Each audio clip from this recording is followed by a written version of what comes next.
جی رانا صاحب آپ جواب دینا چاہ رہے تھے؟ جی اس میں یہ بھی شامل کر لیں کہ جسٹس منصور علی شاہ صاحب نے بھی اس ترمیم پہ اعتراض کر دیا، انہوں نے چیف جسٹس کو خط لکھا ہے، تو اب حکومت ان کے خلاف کوئی کارروائی تو نہیں کرے گی؟ پہلے تو بات یہ ہے کہ اب یہ دیکھیں کہ پی ٹی آئی میں لیگل سائڈ پہ یا یعنی اس حوالے سے محترم علی ظفر صاحب سے زیادہ کوئی لائق فائق آدمی نہیں ہے۔ علی ظفر صاحب اس ملک کے لیڈنگ لائر جو ہیں، سپریم کورٹ بار کے پریزیڈنٹ رہے ہیں، سپریم کورٹ بار کے پریزیڈنٹ رہے ہیں اور لیڈنگ لائر ہیں، یعنی جو پہلے پائے کے 2 4 10 وکیل ہوں گے ان میں سے ایک ہے۔ اب انہوں نے جو اعتراض کیے ہیں، اگر ان اعتراضات کا یہ حال ہے تو پھر میری بات یہ صحیح ہے کہ یہ صرف مخالفت اس ترمیم کی اس لیے کر رہے ہیں کیونکہ وہ حکومت کر رہی ہے، نہیں لیکن اور اپوزیشن نے جو ہے وہ مخالفت کر رہی ہے۔ لیکن آپ مجھے بتائیں کہ اب یہ انہوں نے ایک تو وہ اعتراض کیا نا کہ جی آئینی سوال جو ہے وہ سپریم کورٹ کو بھیجا جا سکتا تھا، اگر 2 صوبوں میں لڑائی ہو تو وہ سپریم کورٹ کو بھیجا جا سکتا تھا۔ بھئی معاملہ یہ ہے کہ وہ اب جو ہے وہ یہ کانسٹیٹیوشنل کورٹ میں بھیج سکتا ہے، کو بھیجا جائے گا۔ اگر سپریم کورٹ کو یہ پریزیڈنٹ بھیجتا تھا تو اس کی کیا پاور تھی؟ اس کے اوپر جو بھی رائے سپریم کورٹ دیتا وہ اس کی ڈیکلیریٹری جو ہے نا وہ ویلیو ہوتی، یعنی حکومت عمل کرے نہ کرے ایک اوپینین۔ تو یہ کون سا اختیار تھا جو ہے وہ اس سے چلا گیا؟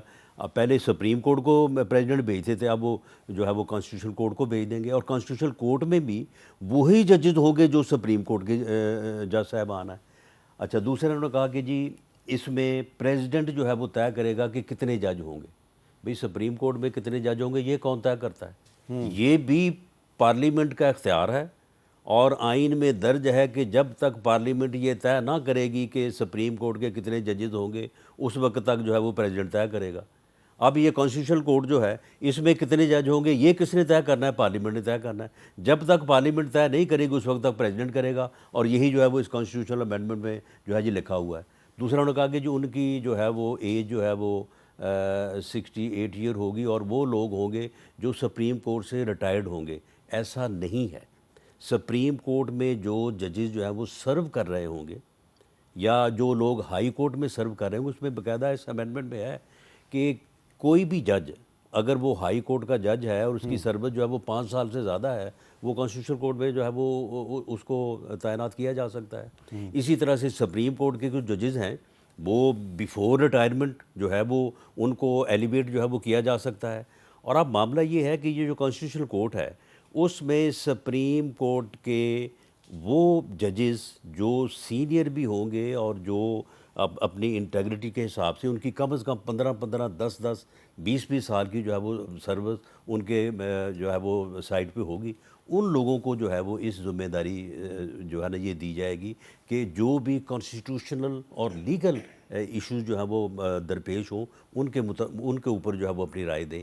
اور سپریم کورٹ جو ہے ریسٹ آف دی جو کیسز ہیں، یعنی کوئی 56,000 کیسز جو ہے وہ پینڈنگ ہے سپریم کورٹ میں، ان میں سے زیادہ یہ جو اپنا لیگل یا کانسٹیٹیوشنل ہے، یہ اس 56,000 میں سے کوئی جو 2,000 ہوں گے 3,000 ہوں گے وہ علیحدہ ہو جائیں گے۔ باقی جو سپریم کورٹ ہے وہ باقی لوگ جو 15 سال 10 سال اپنے کیسز کے فیصلوں کا انتظار کرتے ہیں، ان کے جو ہے وہ فیصلے جلدی ہوں گے۔ تو آپ مجھے بتائیں کہ اس میں عدلیہ کی بربادی، جمہوریت کی خرابی اور ملک کی تباہی جو ہے بتائیں مجھے کس طرح سے ہو رہی ہے؟ ایک سوال میں نے کرنا ہے علی ظفر صاحب سے۔ علی ظفر صاحب پہلے میں چاہتا ہوں کہ محمود خان اچکزئی صاحب نے آج ایک بات کی، ذرا وہ سن لیں آپ۔ عمران کی پارٹی کے کارکن بضد تھے کہ اب تاریخ کب شروع کریں، تاریخ شروع ہو چکی، ہم نہ کسی کو گالی دیں گے، نہ کسی کو پتھر ماریں گے، نہ کسی کو برا بھلا کہیں گے، ہمیں حکم ازاں لا الہ الا اللہ، ہم نے نکلنا ہے۔